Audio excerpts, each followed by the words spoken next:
Assalamualaikum warahmatullahi wabarakatuh. Salam sehat untuk kita semua. Semoga kita semua selalu dalam lindungan Allah Subhanahu wa Ta'ala ya. Amin ya Rabbal 'Alamin. Nah, kesempatan kali ini Mimin akan membagikan satu cerita. Rumah bekas pesugihan. Seperti apa cerita selengkapnya? Mari kita mulai.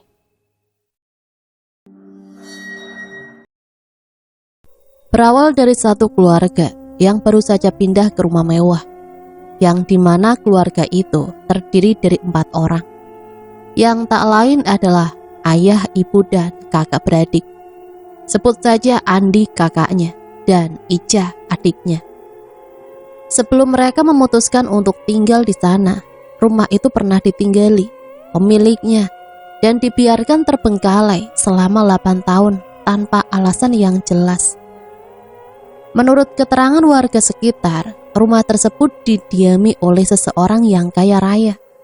Namun entah mengapa, pemilik rumah tersebut malah memilih untuk pindah keluar kota dan menjual rumah mewah itu dengan harga yang cukup murah. Mungkin itu salah satu alasan mengapa ayah Andi membeli rumah tersebut, dikarenakan harganya yang benar-benar murah. Singkat cerita, 1 minggu berlalu, di mana saat itu diperlihatkan Andi yang sedang menonton TV dibuat terkejut saat mendengar Ica adiknya berteriak dari dalam kamarnya. Karena khawatir, Andi pun berlari menghampiri Ica ke dalam kamar. Setibanya di kamar Ica, Andi pun menanyakan kenapa Ica berteriak. Ica menjawab bahwa ada seseorang di dalam lemari sedang menatap ke arahnya dengan tajam. Lalu Andi pun membuka lemari kayu tersebut dan mendapati adanya sosok perempuan yang berdiri tepat di hadapannya. Namun karena tidak ingin adiknya ketakutan, Andi pun menjelaskan bahwa tidak ada apa-apa di dalam lemari kayu tersebut, melainkan hanya baju Ica yang tergantung rapi. Padahal sudah jelas Andi menyadari bahwa sosok itu berdiri tepat di hadapannya, yang membuat ia dengan cepat menutup lemari kayu tersebut. Namun Andi terpaksa berbohong agar adiknya tidak ketakutan.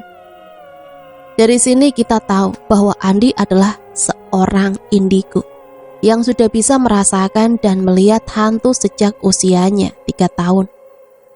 Setelah Andi menenangkan Ica, Andi pun kembali ke ruang tengah untuk mematikan TV yang masih menyala dan bergegas tidur dikarenakan waktu sudah menunjukkan pukul 2 malam. Saat Andi sedang tertidur pulas, tiba-tiba ia bermimpi seakan berada di dalam lemari kayu tersebut dan melihat dari celah-celah pintu lemari. Ada seorang wanita sedang menari membelakangi lemari tersebut, seperti sedang melakukan sebuah ritual. Dan saat Andi semakin dibuat penasaran dengan sosok wanita tersebut, tiba-tiba wanita itu berjalan mundur mendekati lemari kayu dan perlahan menoleh, lalu memperlihatkan wajahnya yang sebagian telah hancur dan membusuk kepada Andi. Sontak Andi pun terkejut dan berusaha keluar dari lemari tersebut. Namun karena tidak ada jalan keluar, akhirnya Andi pun memberanikan diri untuk bertanya, siapa dan dari mana sosok wanita itu berasal. Sosok wanita itu pun menjawab bahwa ini adalah rumahnya. Lalu Andi menanyakan apa yang terjadi hingga membuat wajah wanita itu hancur dan membusuk. Tiba-tiba wanita itu meneriaki Andi dan menyuruhnya untuk keluar dari rumah tersebut. Karena teriakan itu semakin lama semakin kencang, Andi pun terbangun dari mimpi buruknya. Lalu ia melihat ke arah jam dinding yang menunjukkan pukul 4:20. Lalu Andi pun pergi ke kamar mandi untuk mengambil wudhu dan melaksanakan sholat subuh. Setibanya di dapur, ia mencium bau amis yang amat sangat menyengat dari pintu belakang. Karena didorong rasa penasaran, akhirnya Andi mencari sumber aroma bau amis tersebut hingga ke sebuah gudang. Sesaat ingin membuka salah satu pintu, samar-samar terdengar suara berisik dari balik pintu yang memanggil nama Andi terus-menerus. Dengan sedikit ragu, Andi pun membuka pintu tersebut. Namun ia tidak menemukan siapa, melainkan barang-barang yang sudah tidak terpakai. Saat akan kembali ke kamar mandi, tiba-tiba terdengar suara benda jatuh dari dalam gudang, yang dimana saat Andi membuka pintu, ia dikejutkan dengan sosok pocong yang berdiri di sudut ruangan. Tanpa ada sepatah kata yang keluar dari mulut Andi, ia pun kembali menutup pintu tersebut. Saat Andi kembali masuk ke kamar mandi, tiba-tiba gayung pun terlempar mengenai kepala Andi, yang dimana ternyata di dalam kamar mandi tersebut terdapat Ica yang saat itu sedang BAB. Sontak Andi pun berlari keluar sambil memegang kepalanya yang terkena lemparan gayung dari Ica. Singkat cerita, pagi pun tiba, di mana saat itu Andi bersiap-siap kuliah. Ia pun memanggil Ica untuk berangkat bersama, dikarenakan sekolah Ica tak jauh dari kampus tempat Andi berkuliah. Sembari berjalan, Ica pun menanyakan kepada Andi tentang siapa yang memutar lagu Jawa setiap malam. Sambil keheranan, Andi pun terpaksa berbohong bahwa ialah yang memutar lagu Jawa tersebut. Lalu saat Ica menanyakan mengapa Andi memutar lagu Jawa, padahal Ica mengetahui bahwa Andi sebenarnya tidak mengerti bahasa Jawa. Andi pun tidak menjawab pertanyaan Ica tersebut dan langsung menyuruhnya untuk segera masuk ke dalam kelas. Sambil menyupit pipi Andi, Ica pun bergegas masuk ke dalam kelas.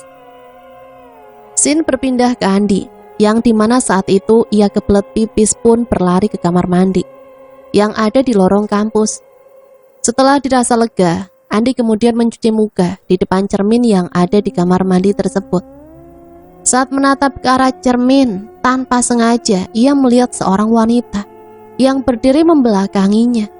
Lalu Andi pun menegur wanita tersebut, dikarenakan tidak baik jika wanita berada di dalam kamar mandi pria. Saat Andi hendak menepuk pundak wanita tersebut dan mengatakan bahwa ini adalah kamar mandi pria, tiba-tiba wanita itu menoleh. Namun betapa terkejutnya Andi saat melihat wajah wanita tersebut rusak seperti tergerus aspal. Sontak saja Andi yang saat itu seorang diri pun berlari hingga menabrak temannya yang akan masuk ke dalam kamar mandi tersebut. Lalu teman Andi menanyakan apa yang terjadi padanya. Andi pun menjawab tidak ada apa-apa. Ia hanya terpleset dikarenakan lantainya licin. Singkat cerita, malam pun tiba. Gangguan demi gangguan pun kembali dirasakan oleh Andi, yang dimana saat Andi sedang mengambil minum di dapur, ia dibuat terkejut melihat Ica yang saat itu berlari ke dalam gudang tempat penyimpanan barang-barang yang sudah tidak terpakai. Saat Andi menyusul Ica masuk ke dalam gudang, ia mendapati adiknya sedang duduk termenung di pojok ruangan yang kotor. Ketika Andi mendekati Ica yang sedang termenung, tiba-tiba dering ponsel pun berbunyi, di mana saat Andi membawa Ica keluar dari gudang, ia menyadari bahwa ada yang aneh dengan tangan Ica. Benar saja, saat Andi membalikkan badan, tiba-tiba Ica berubah menjadi sosok nenek-nenek yang sangat amat menyeramkan. Sontak Andi pun berlari ke ruangan tengah, hingga akhirnya bertemulah dengan Ica yang asli. Lalu Ica pun menanyakan kepada Andi mengapa Andi terlihat seperti orang ketakutan. Dengan tenang Andi menjawab bahwa ia dikejar kecoa terbang hingga membuatnya ketakutan. Sambil tertawa Ica pun pergi ke toilet dikarenakan ia kebelet pipis. Seusai keluar dari toilet, Ica yang hendak kembali ke kamarnya, itu pun seketika berhenti, tak kalah melihat seseorang di balik kain yang sedang meloncat-loncat seperti pocong. Ica berpikir mungkin itu adalah ulah Andi yang ingin menakutinya menggunakan kain putih yang kusam. Tanpa rasa curiga, Ica pun berjoget-joget di dekat kain tersebut dan melemparkannya dengan bantal yang ada di sofa. Ketika Ica kembali ke kamarnya, betapa terkejutnya ia saat melihat Andi yang sedari tadi sedang asik main game di dalam kamarnya. Membuat Ica keheranan. dan langsung menghampiri Andi, lalu menanyakan, bukankah Andi sedang menakut-nakutinya di bawah? Lalu Andi menjawab bahwa ia tidak menakut-nakuti Ica, melainkan Andi sedang fokus bermain game online bersama teman-teman kampusnya. Ica pun menjelaskan bahwa tadi ia melihat sosok di balik kain yang sedang meloncat-loncat seperti pocong di sebelah tempat duduk. Lalu Andi pun menjawab itu hanyalah perasaan Ica saja. Sambil merengek, Ica pun mengajak Andi untuk memeriksa siapa yang bersembunyi di balik kain tersebut. Saat Andi menuruni tangga, Ica pun menunjukkan di mana posisi kain itu berada. Setelah mereka berdua sampai di ruang tengah, Andi dan Ica tidak menemukan apa-apa, melainkan kain yang tergantung di kipas angin. Lalu Andi menyuruh Ica untuk pergi tidur saja, dikarenakan hari sudah larut malam. Setelah Ica kembali ke dalam kamarnya, Andi berjalan menghampiri sosok yang bersembunyi di balik kain tersebut, yang dimana sebenarnya Andi sudah menyadari keberadaan makhluk itu. Namun karena tidak ingin adiknya ketakutan, akhirnya Andi berbohong untuk kesekian kalinya.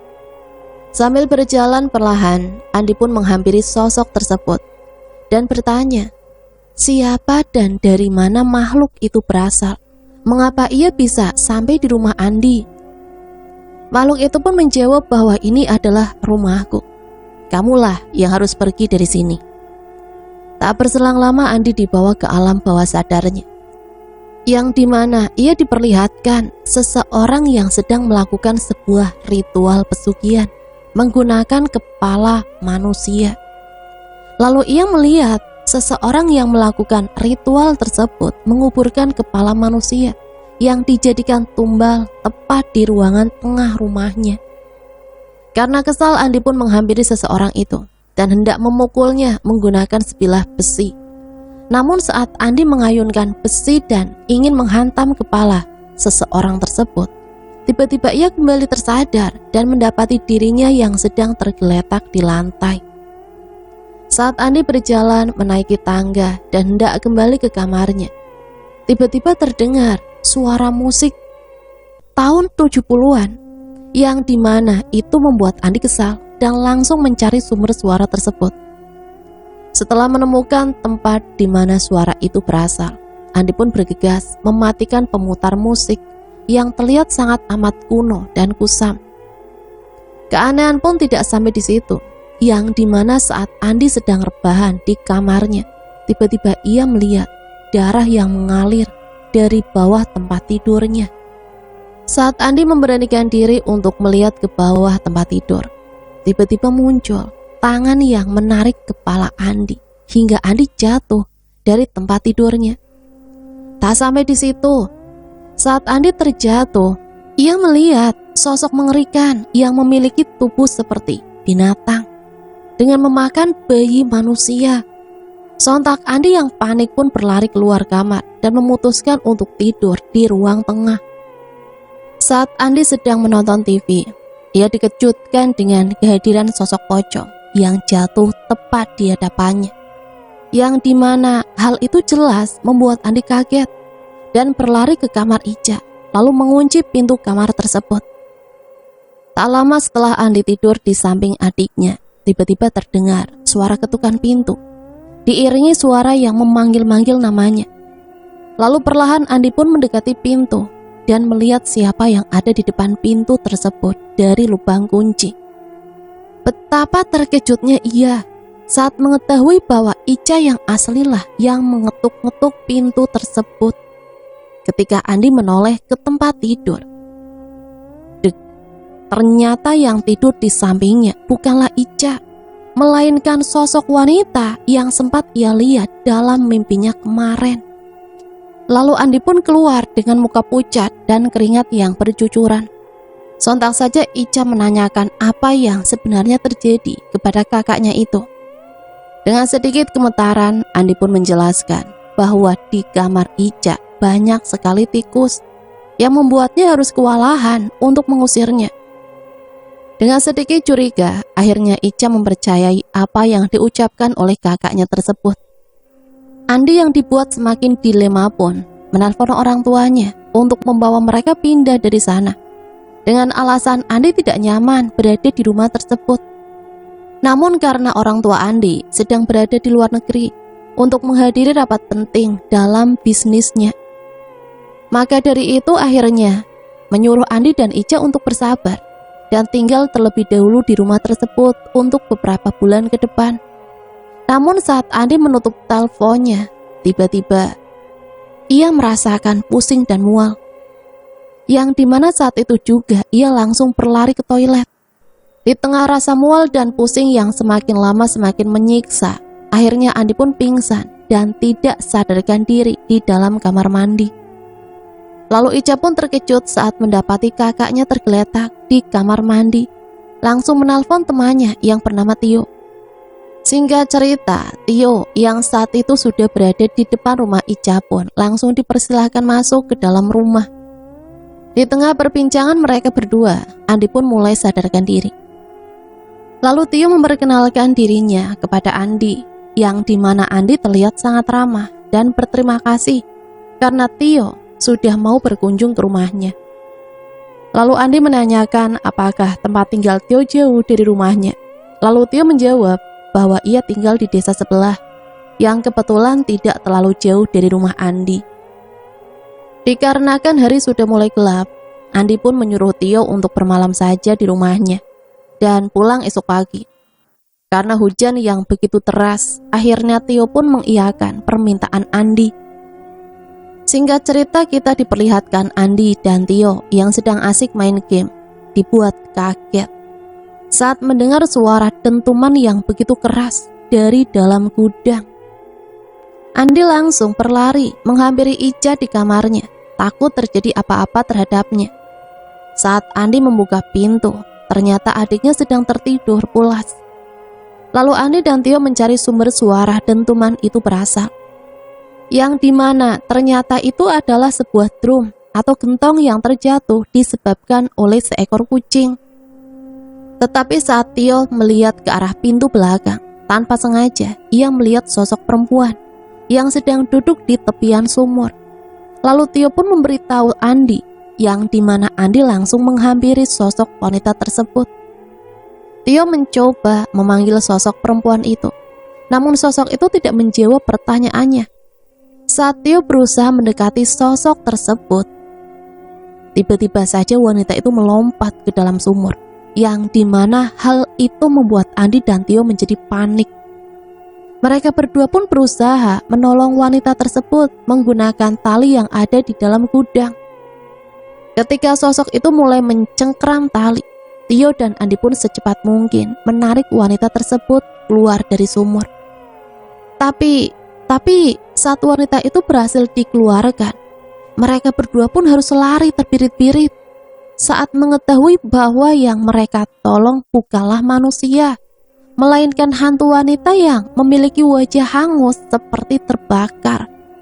Sontak mereka berdua pun lari ke ruangan tengah, yang dimana saat mereka duduk di sofa, Tio pun menanyakan apakah Andi tahu asal-usul rumah yang ia tempati saat ini. Lalu Andi menjawab bahwasanya orang tua mereka membeli rumah tersebut dari seseorang dengan harga yang murah. Andi juga menjelaskan bahwa hampir setiap malam ia mendapatkan gangguan dari makhluk yang ada di rumah tersebut. Tio pun menyarankan agar Andi mengadakan acara tahlilan dengan harapan bisa mengusir makhluk-makhluk itu keluar dari rumah tersebut. Karena Andi yang tidak terlalu kenal terhadap orang sekitar, akhirnya ia meminta tolong kepada Tio untuk membantunya mencari seorang ustadz agar acara tahlilan tersebut bisa segera dilaksanakan. Singkat cerita, pagi pun tiba, di mana saat itu rumah Andi kedatangan ustadz dan para santrinya untuk melakukan tahlilan di rumah mewah tersebut. Di tengah acara itu berlangsung, tiba-tiba saja Ica berteriak seperti orang yang sedang kesakitan. Saat semua orang dibuat heran, tiba-tiba saja Ica berjalan menuruni tangga dengan posisi tubuh menyerupai kuyang yang lidahnya menjulur keluar. Sontak semua orang yang ada di rumah Andi pun dibuat terkejut melihat Ica tiba-tiba saja berjalan seperti kayang dengan lidah yang menjulur keluar. Entah sosok apa yang merasuki tubuh Ica, sehingga Ica menyerang siapapun yang ada di hadapannya tanpa belas kasihan. Lalu Andi, Tio, dan Pak Ustadz pun bersusah payah untuk menyadarkan Ica. Namun naas, Andi yang saat itu sedang menahan adiknya pun harus terluka di bagian mata, dikarenakan terkena cakaran yang menyebabkan mata kanannya mengeluarkan darah. Singkat cerita, setelah Ica berhasil disadarkan, Pak Ustadz pun menyarankan kepada Andi untuk membaca Al-Quran selepas sholat maghrib, supaya terhindar dari gangguan-gangguan makhluk yang ada di rumah tersebut. Setelah berbincang-bincang, Andi kemudian berterima kasih kepada Pak Ustadz karena telah meluangkan waktunya untuk bersilaturahmi ke rumah Andi. Tak berselang lama, Tio pun ikut berpamitan, dikarenakan ia harus membantu ibunya berjualan di toko. Tio pun mengatakan kepada Andi, jika Andi membutuhkan sesuatu, jangan sungkan untuk mengabarinya. Singkat cerita, sore hari pun tiba, di mana saat azan maghrib berkumandang, Ica kembali dirasuki makhluk astral dan mulai mendekati Andi yang saat itu sedang melaksanakan sholat maghrib di kamar adiknya. Sambil merangkak, Ica pun berdiri tepat di hadapan Andi, yang dimana itu membuat Andi sedikit gemetar. Sembari menguatkan dirinya, Andi pun melanjutkan sholatnya tanpa sedikit pun mengalihkan pandangannya kepada Ica. Seusai melaksanakan sholat maghrib, Andi memanggil-manggil nama Ica, dikarenakan adiknya tiba-tiba saja menghilang entah kemana. Dan saat Andi memeriksa satu persatu ruangan, ia tidak menemukan keberadaan adiknya tersebut. Di tengah kepanikan yang menyelimuti Andi, samar-samar terdengar suara Ica memanggil-manggil namanya dari sudut ruangan yang gelap. Saat Andi mencoba menghampiri suara tersebut, ternyata benar. Suara itu berasal dari Ica yang entah bagaimana caranya Ica bisa berada di sudut ruangan yang gelap. Tanpa berlama-lama, Andi pun menggendong adiknya tersebut dan membawanya masuk ke dalam kamar. Tak berselang lama, Andi mendapatkan telepon dari Tio yang menanyakan keadaan Ica. Karena sedari tadi perasaan Tio terus-terusan tertuju kepada Ica. Andi pun menjelaskan bahwa Ica kembali kerasukan, namun tidak terlalu parah, hingga Ica bisa kembali tersadar. Tio pun mengatakan kepada Andi bahwa malam ini ia akan menemani Andi untuk menjaga Ica di rumahnya. Tio sedang di perjalanan menuju rumah Andi. Ia beberapa kali mendapatkan gangguan, seperti kemunculan sosok anak kecil secara tiba-tiba di tengah jalan, yang hampir saja membuatnya kecelakaan. Sesamanya Tio di depan rumah Andi, pandangannya seketika teralihkan saat Tio melihat ada seorang pria yang berdiri di atap rumah, sembari menatap tajam ke arah di mana ia berdiri kala itu. Karena gelap, Tio pun sulit membedakan apakah itu Andi atau makhluk yang sengaja menampakkan diri untuk menakut-nakutinya. Karena penasaran, Tio pun mencoba untuk melihat lebih jelas ke arah sosok tersebut. Namun tiba-tiba saja sosok itu menjatuhkan dirinya dari atap rumah, yang dimana hal itu jelas membuat Tio panik, lalu bergegas menghampiri pria tersebut. Tapi setelah Tio mendekati sosok yang tergeletak di rerumputan, tiba-tiba saja sosok itu merangkak dan mengejar Tio, hingga Tio pun berlari dan kembali masuk ke dalam mobil. Tak berselang lama terlihat Andi yang membuka pintu dan mempersilahkan Tio untuk masuk ke dalam rumahnya.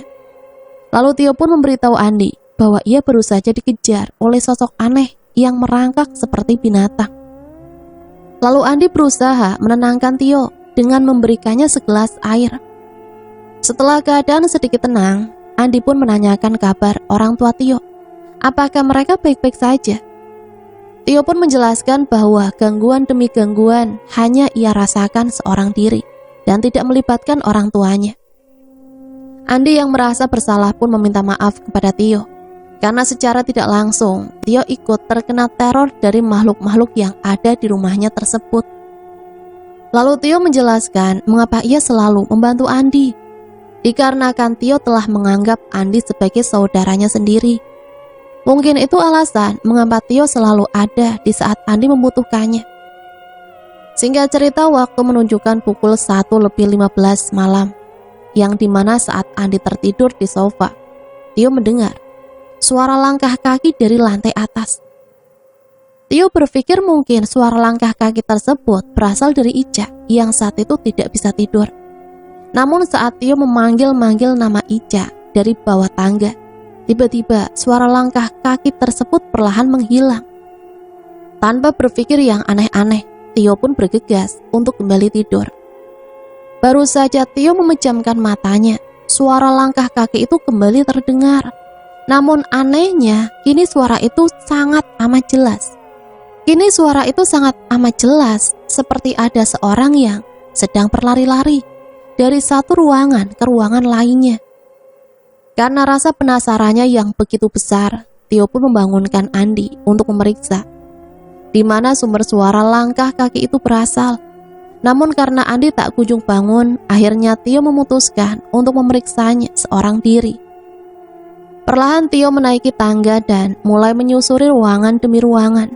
Namun nihil, tidak menemukan siapa-siapa, melainkan Ica yang sedang tertidur di dalam kamarnya.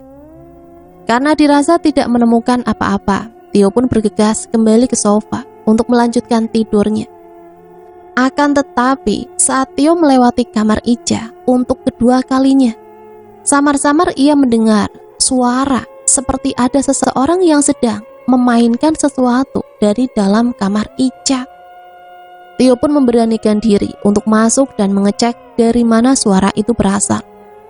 Saat Tio membuka pintu, ia dikejutkan dengan keberadaan sosok aneh yang berada tak jauh dari tempat tidur Ica. Saat Tio menyalakan lampu, sekilas ia melihat makhluk yang berlari dan bersembunyi ke dalam lemari kayu. Ketika Tio membuka lemari kayu tersebut, ia tidak menemukan apa-apa, melainkan baju Ica yang tersusun rapi. Akan tetapi, saat Tio menutup pintu lemari tersebut, tiba-tiba saja ada tangan yang menepuk pundaknya, yang dimana hal itu membuat Tio sangat terkejut. Ketika Tio menoleh, ternyata yang menepuk pundaknya tak lain adalah Ica. Ica menanyakan, mengapa Tio berada di dalam kamar Ica, padahal hari sudah larut malam. Tio pun beralasan bahwa ia hanya ingin memastikan apakah Ica baik-baik saja. Karena melihat gelagat Tio yang aneh pun membuat Ica kembali bertanya, apakah Tio melihat hantu di kamar Ica? Lalu Tio menjawab bahwa ia tidak melihat apa-apa, melainkan hanya ada Ica seorang diri. Ica meminta Tio untuk menemaninya tidur di kamarnya. Karena hampir setiap malam, Ica mendengar suara-suara menyeramkan yang membuatnya ketakutan dan tidak bisa tidur dengan tenang. Karena tidak ingin berselisih paham dengan Andi, Tio pun menolak ajakan Ica. Dikarenakan Tio tidak enak hati jika harus berada di dalam satu ruangan bersama Ica. Setelah mengusap rambut Ica, Tio pun menyuruhnya untuk beristirahat dikarenakan hari sudah larut malam. Saat Tio kembali ke ruangan bawah, ia melihat lampu dapur yang terus-menerus mati menyala. Lalu Tio pun memeriksa apakah ada saklar yang rusak, hingga menyebabkan lampu dapur menjadi berkedip. Namun saat Tio melangkah ke arah dapur, seketika rumah menjadi gelap dikarenakan listrik yang tiba-tiba saja padam. Sembari memegang korek api, Tio pun berjalan ke arah sofa untuk mencari ponsel yang tertinggal di dekat Andi. Karena Tio adalah orang yang fobia dengan kegelapan, ia pun kesulitan mencari di mana ponselnya itu berada. Dari kegelapan terdengar suara orang berjalan yang membuat Tio semakin panik. Semakin lama suara langkah kaki itu semakin mendekat, yang dimana hal itu membuat Tio semakin ketakutan. Saat berhasil menemukan ponselnya, ia pun segera menyalakan lampu untuk melihat keadaan sekitar. Namun saat Tio mengarahkan ponselnya ke belakang, tiba-tiba Andi muncul, yang dimana itu membuat Tio sangat amat terkejut. Sambil menahan tawa, Andi pun meminta maaf karena ia tidak bermaksud menakut-nakuti Tio. Lalu mereka berdua pun memutuskan untuk berkumpul di kamar Ica saja. Namun karena persediaan lilinnya hanya tinggal 2, akhirnya Tio berinisiatif untuk pergi ke desa sebelah supaya bisa membeli lilin agar Ica bisa tidur dengan tenang. Saat Tio hendak pergi ke desa sebelah, Andi pun melarangnya dan menyuruh Tio untuk tetap berdiam diri di rumah bersama Ica. Dikarenakan Andi takut terjadi sesuatu kepada Tio. Pada akhirnya Andilah yang pergi ke desa sebelah untuk membeli lilin. Kini tinggallah Tio seorang diri ditemani Ica yang saat itu sedang tertidur lelap. Karena dirasa suasana semakin mencekam, ditambah Tio yang fobia terhadap kegelapan, memutuskan untuk memutar dan melihat video di HP. Saat Tio sedang asik mendengar lagu, tiba-tiba Ica batuk lalu terbangun dari tidurnya. Tio yang mendengar suara batuk dari Ica pun langsung menghampirinya di tempat tidur. Lalu Ica mengatakan bahwa tenggorokannya sangatlah panas dan gatal. Tio pun mengambilkan botol air minum Ica, yang dimana saat itu Tio memberikannya kepada Ica. Tanpa sengaja Ica menyenggol tangan Tio, hingga air yang ada di dalam botol tersebut tumpah dan tidak tersisa. Karena merasa bersalah, Tio pun pergi ke dapur untuk mengisi ulang botol tersebut dan memberikannya kepada Ica. Sesampainya di dapur, Tio kesulitan mencari dispenser dikarenakan ruangan dapur yang benar-benar gelap. Setelah berhasil mengisi botol tersebut dan hendak kembali ke kamar Ica, tiba-tiba pintu gudang yang tak jauh dari ruangan dapur pun terbuka dengan sendirinya. Saat Tio menutup pintu gudang yang terbuka dengan sendiri, ia mendengar suara seperti orang yang mengetuk pintu tersebut dari dalam ruangan. Lagi-lagi Tio memberanikan diri untuk mengecek suara ketukan pintu tersebut, yang dimana saat Tio membukanya, seketika ia dibuat ketakutan tak kalah melihat sosok manusia tanpa kepala yang berlari ke arahnya. Karena panik, Tio pun berlari menjauh dari ruangan tersebut. Saat Tio kembali masuk ke dalam kamar dan hendak memberikan air minum kepada Ica, tiba-tiba saja Ica sudah menghilang dari tempat tidurnya. Tio pun memanggil-manggil nama Ica sembari menyusuri ruangan demi ruangan. Namun sial, saat ia menuruni tangga, tiba-tiba ponselnya mati karena kehabisan daya. Mau tidak mau Tio harus kembali ke dalam kamar Ica untuk mengambil lilin dan menjadikannya sebagai sumber cahaya. Setelah menyalakan lilin, Tio pun mulai menuruni tangga. Dan saat Tio berada di ruangan tengah, ia merasa seperti ada yang mengawasinya dari kegelapan. Benar saja, tanpa Tio sadari bahwa ada sosok menyeramkan yang sedari tadi mengikutinya dari belakang. Karena tak kunjung menemukan Ica, Tio pun kembali ke ruangan tengah, lalu duduk di sofa untuk sejenak beristirahat. Tak berselang lama terdengar suara ketukan pintu dari arah depan, dan Tio berpikir mungkin itu adalah Andi yang baru saja pulang dari desa sebelah untuk membeli lilin. Akan tetapi saat ia membuka pintu, bukannya Andi yang ia lihat, melainkan sosok pocong dengan muka yang sudah membusuk dan dipenuhi belatung. Sontak saja Tio langsung kembali menutup pintu tersebut dan menguncinya dari dalam. Saat Tio kembali duduk, ia merasakan ada yang aneh dengan dirinya, karena kepala Tio yang tiba-tiba saja terasa pusing. Akhirnya ia memutuskan untuk berbaring di sofa sambil menunggu Andi pulang. Di tengah tidur lelapnya, Tio dibangunkan oleh Ica dan menyuruhnya untuk tidur di kamar saja. Dikarenakan cuaca malam itu sangat amat dingin, sambil menahan pusing, Tio pun bergegas pindah ke kamar Ica. Sesamanya di kamar Ica, entah apa yang terjadi, sehingga Ica pun langsung mendorong Tio ke tempat tidur. Dan terjadilah adegan yang tidak diinginkan. Di tengah-tengah adegan itu berlangsung, tiba-tiba saja Tio terbangun dari tidurnya, yang dimana ternyata itu semua hanyalah mimpi. Sambil membayangkan adegan terakhir sebelum ia terbangun, Tio pun teringat kepada Ica yang sedari tadi menghilang entah kemana.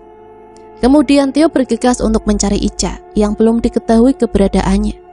Baru saja melangkahkan kaki, ia mendengar suara benda jatuh dari kamar Ica.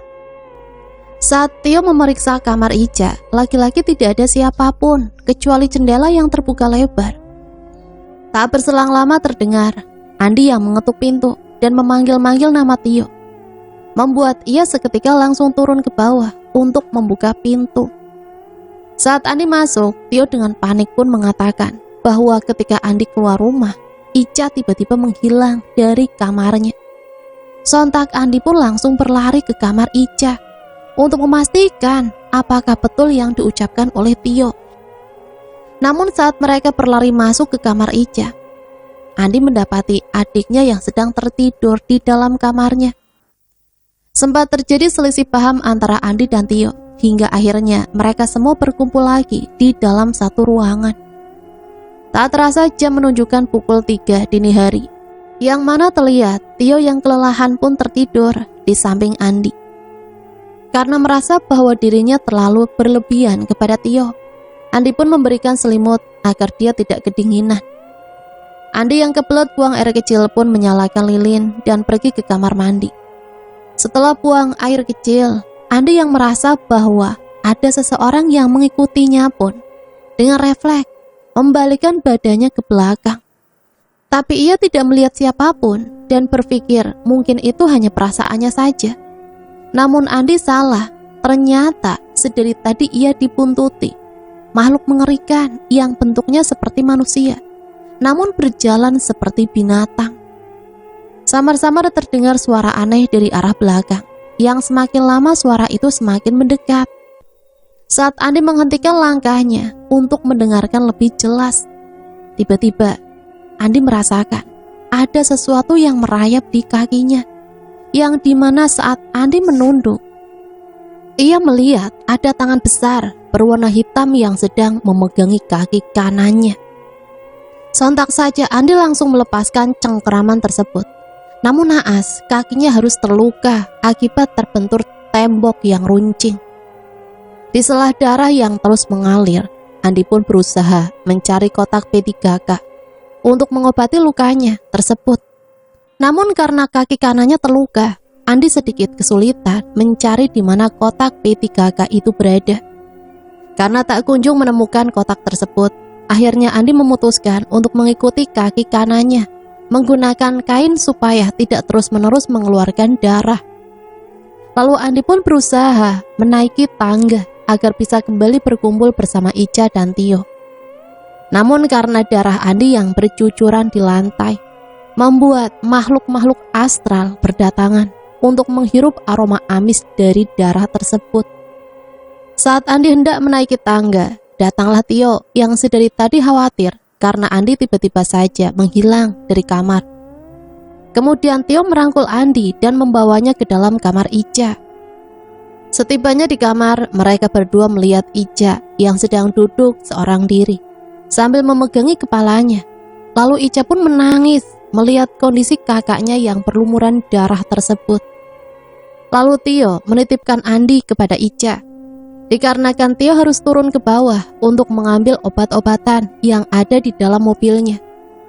Singkat cerita, ketika Tio berada di ruang tengah, ia sedikit terkejut saat melihat lantai dipenuhi dengan darah. Tio menganggap mungkin itu darah yang berasal dari kaki Andi yang terluka. Tanpa menghiraukan lantai yang dipenuhi darah, Tio pun bergegas mengambil obat yang ada di dalam mobil. Setelah obat berhasil dibawa, Tio pun bergegas masuk kembali ke dalam rumah. Saat Tio berada di ruang tengah, ia dibuat heran tak kalah melihat lantai yang tiba-tiba bersih. Padahal ia melihat dengan jelas bahwa lantai tersebut dipenuhi dengan darah yang berceceran. Sontak Tio hendak menaiki tangga, tiba-tiba saja langkahnya terhenti. Langkahnya terhenti tak kalah melihat bayangan seorang wanita yang sedang menari di salah satu kamar. Karena penasaran, Tio pun mencoba untuk mendekati kamar tersebut. Dan saat ia mengintip dari celah pintu yang terbuka, ternyata benar bahwa ada seorang wanita yang sedang menari membelakanginya. Wanita itu pun melangkah mundur, persis seperti yang Mimin ceritakan di dalam mimpi Andi sebelumnya. Namun kali ini wanita tersebut tidak memperlihatkan wajahnya, melainkan menyuruh Tio untuk pergi dan segera menjauh dari kamar tersebut. Namun Tio dengan gagah berani justru menyuruh wanita tersebut untuk pergi dari rumah Andi. Karena kalau tidak, Tio akan menelpon polisi dan melaporkannya. Karena wanita tersebut telah rancang memasuki rumah orang lain tanpa izin. Lalu Tio yang tadinya gagah berani layaknya seorang Kapten Amerika pun harus berlari terbirit-birit setelah melihat wajah wanita tersebut dipenuhi dengan belatung. Sesampainya Tio di kamar Ica, ia langsung mengobati kaki Andi yang terluka akibat terkena tembok yang runcing. Tio pun menyuruh Andi untuk bersabar karena esok pagi ia akan membawa Andi ke rumah sakit. Singkat cerita, pagi pun tiba. Tio dan Ica yang sedang bersiap-siap dan untuk membawa Andi ke rumah sakit pun sedikit kebingungan saat kunci mobil Tio tiba-tiba saja menghilang. Padahal mereka semua tahu bahwa sebelumnya kunci mobil tersebut tergeletak di atas meja. Sesaat setelah menemukan kunci tersebut, Tio pun menggendong Andi ke dalam mobil, lalu membawanya ke rumah sakit. Setelah Andi mendapatkan pertolongan medis, Tio dan Ica pun merasa senang karena Andi bisa selamat dari kejadian mengerikan tersebut. 2 minggu pun berlalu, di mana Andi dan Ica sementara tinggal di rumah Tio, sampai orang tua mereka datang untuk menjemputnya. Lalu Tio, Andi, dan Ica pun menjalani hari-hari dengan penuh kebahagiaan karena telah terbebas dari gangguan makhluk-makhluk tersebut. Saat mereka bertiga sedang berbincang-bincang, terdengar suara dering dari ponsel Andi, yang dimana ternyata itu panggilan masuk dari orang tuanya. Seusai mengangkat telepon, Andi pun menyampaikan kepada Tio bahwa nanti sore ia dan Ica akan dijemput oleh orang tua mereka. Sontak saja Tio mendengar perkataan Andi pun seketika menjadi sedih, karena ia tak ingin berpisah dengan Andi dan Ica. Sambil memeluk Tio, Ica pun mengatakan bahwa ia berjanji jika libur panjang telah tiba, Ica dan Andi akan mengunjungi Tio agar mereka semua bisa bersama-sama lagi. Singkat cerita, Andi dan Ica pun dijemput oleh orang tuanya. Tak lupa mereka pun berpamitan dan berterima kasih kepada Tio dan orang tuanya karena telah mengizinkan Andi dan Ica untuk tinggal di rumahnya beberapa hari ke belakang. Saat Andi dan Ica akan masuk ke dalam mobil, Tio pun mengatakan bahwa Andi dan Ica harus berhati-hati karena perasaan Tio tiba-tiba saja tidak enak.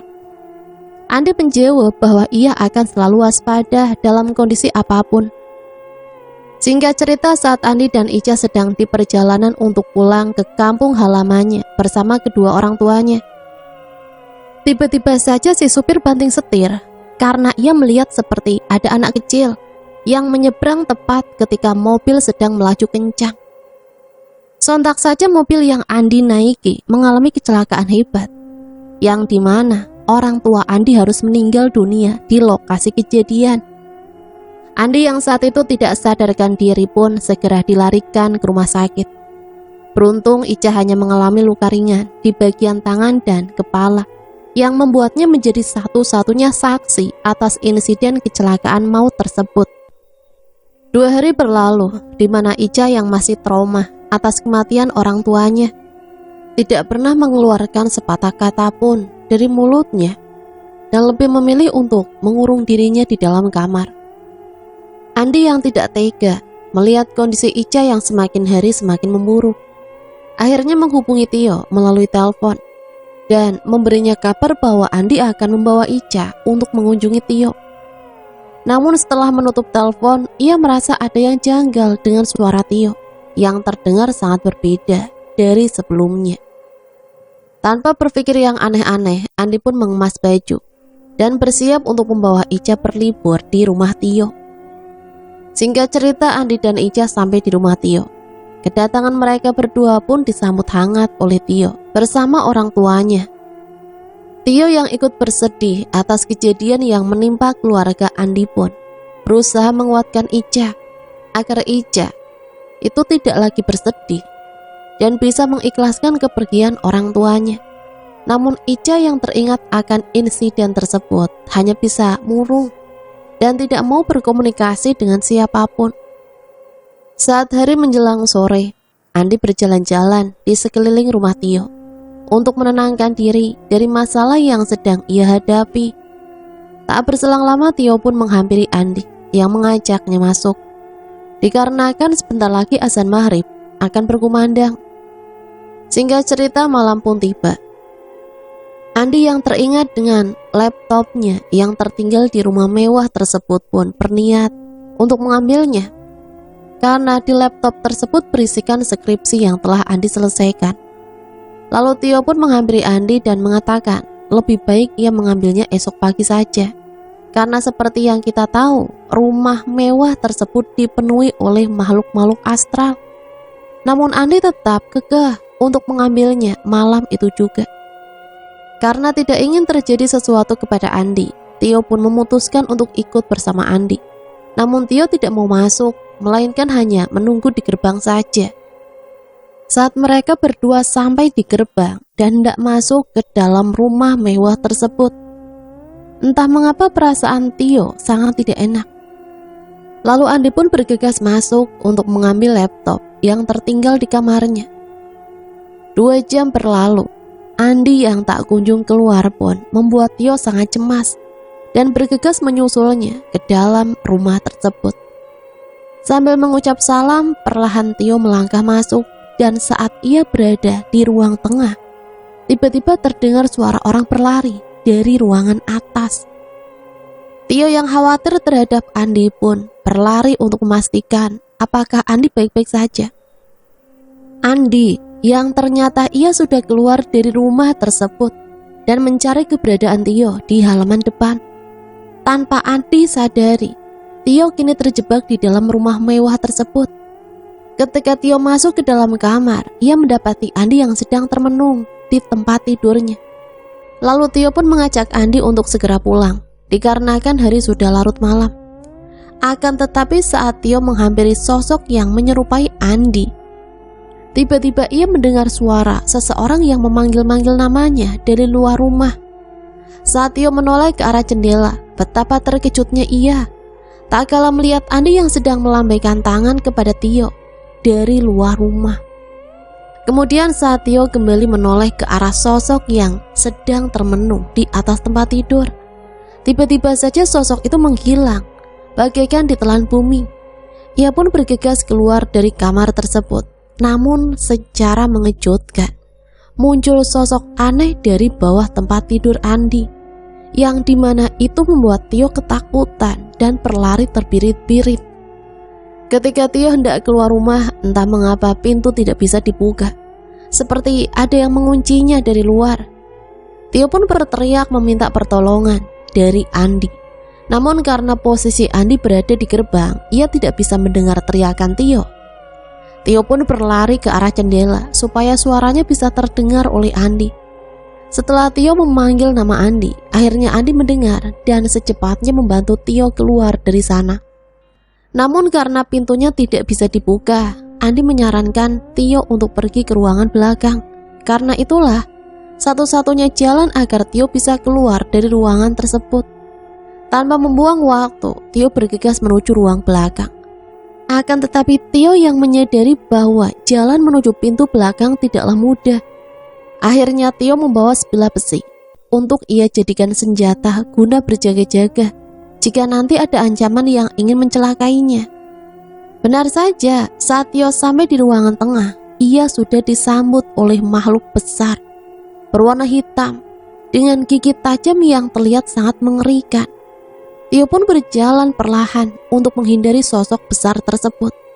Namun usahanya sia-sia karena makhluk besar itu menyadari keberadaan Tio dan langsung mengejarnya hingga akhirnya Tio diseret ke dalam gudang. Beruntung Andi melihat kejadian itu, segera menyadarkan Tio dan membawanya keluar melalui pintu belakang. Setelah Tio tersadar, mereka bergegas keluar dari rumah tersebut karena situasi sudah tidak kondusif. Namun mereka tidak bisa keluar dengan semudah itu. Ketika Andi dan Tio membuka pintu belakang, mereka dibuat terkejut. Tak kalah melihat ada seorang bayi yang tergeletak di depan pintu. Saat Andi mengecek bayi tersebut, tiba-tiba saja ia terkejut saat mengetahui bahwa bayi yang ia lihat bukanlah bayi manusia, melainkan bayi siluman. Tak berselang lama muncul sosok menyerupai kuntilanak yang terbang menghampiri mereka berdua.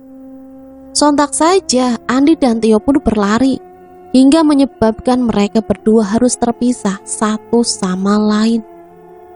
Tio yang kehilangan Andi pun berusaha mencarinya agar mereka bisa secepatnya keluar dari rumah tersebut.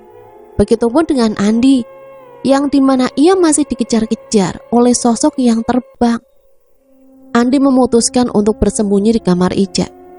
Saat Andi sedang bersembunyi, ia melihat ada cahaya yang bersinar dari dalam lemari kayu yang ada di kamar Ica.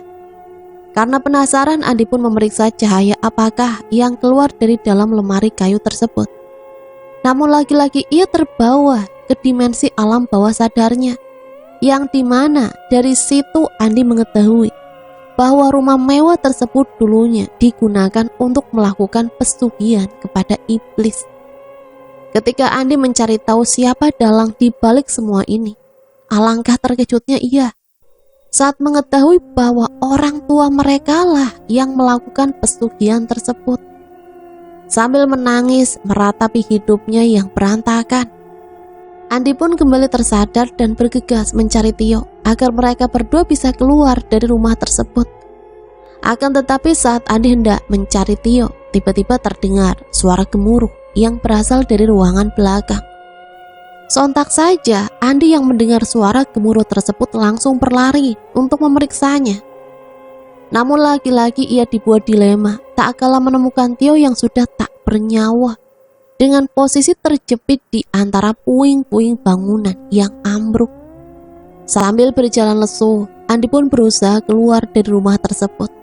Sampai akhirnya ia bertemu dengan sosok iblis yang menyerupai manusia, namun memiliki kepala seperti seekor kerbau. Andi yang ketakutan pun memilih untuk menyelamatkan diri dengan berlari ke atap rumah. Setibanya ia di atap rumah atau loteng, Andi menemukan kotak yang dimana isi kotak tersebut adalah album foto keluarganya. Andi juga menemukan selembar kertas yang berisikan daftar nama korban-korban yang telah dijadikan tumbal oleh orang tuanya. Saat Andi membalikan kertas tersebut, ia melihat ada satu nama yang tertulis di balik kertas tersebut. Namun karena kertas itu telah usang, Andi pun sedikit kesulitan untuk membacanya. Tak berselang lama, iblis itu muncul kembali dengan wujud yang jauh lebih menyeramkan dari sebelumnya. Andi yang ketakutan pun mengambil sebatang kayu untuk berjaga-jaga. Lalu Andi bertanya mengapa iblis tersebut terus-menerus mengikutinya dan membunuh sahabatnya yang tidak bersalah. Iblis tersebut pun menjawab bahwa Andi adalah tumbal terakhir, sebagaimana yang telah dijanjikan oleh orang tuanya dulu. Iblis itu juga mengatakan bahwa jika Andi sudah tewas, ia bisa leluasa untuk menghasut Ica agar Ica mau meneruskan pesugihan yang telah orang tuanya lakukan saat mereka masih dalam kandungan. Andi yang tidak mau adiknya kenapa-napa pun memutuskan untuk menyerang iblis tersebut. Namun usahanya sia-sia karena serangan Andi justru melukai dirinya sendiri. Lalu saat Andi kembali bangkit untuk menyerang iblis tersebut, tanpa sengaja ia terpleset dan mengakibatkan dirinya terjatuh dari ketinggian. Hingga akhirnya Andi pun tewas dengan kondisi yang... Nah teman-teman, itulah akhir cerita yang bisa Mimin bagikan. Semoga cerita ini bisa kita ambil pembelajarannya ya. Ambil positifnya dan buang jauh-jauh hal negatifnya. Sampai di sini Mimin pamit undur diri, mohon maaf apabila banyak salah kata. Akhirul kalam, wassalamualaikum warahmatullahi wabarakatuh.